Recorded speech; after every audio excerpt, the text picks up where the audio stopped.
After a terrifying ordeal, survivors are led to safety. It was a full house at the historic Paris concert hall, the Bataclan, for a performance by the US rock band, the Eagles of Death Metal. Witnesses say gunfire rang out in the middle of the concert, but it took a few moments before the band and the crowd realised what was happening. Survivors described scenes of carnage that left scores dead.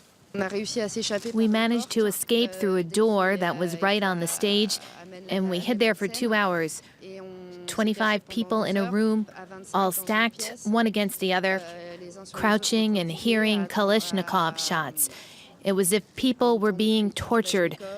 They were hurt because they were being shot. There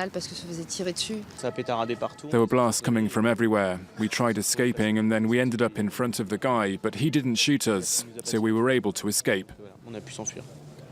After a standoff of several hours, police managed to clear the building when the assailants detonated suicide bombs. The terrorists who had barricaded themselves in upstairs blew themselves up. They had explosives strapped to themselves. There were 4 dead during the operation to take the building under control. It was one of a series of attacks in the east of Paris during the night.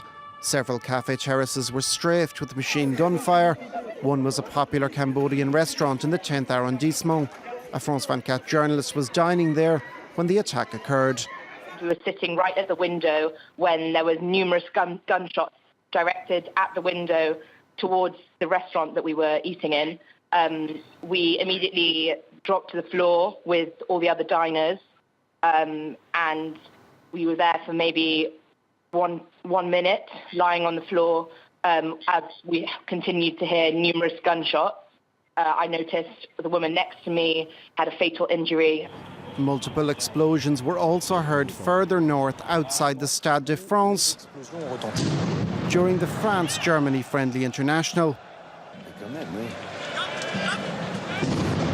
President François Hollande was at the match, but he was promptly rushed to the Interior Ministry for an emergency cabinet meeting. He also visited the scenes of the attacks. Lots of people have been wounded, seriously wounded, and who are in a state of shock from what they have witnessed. So we wanted to come here to be among those who have seen these horrible things. The president also declared a state of emergency, which includes closing France's borders. The shootings come 10 months after 17 people were killed in multiple terrorist attacks in Paris last January.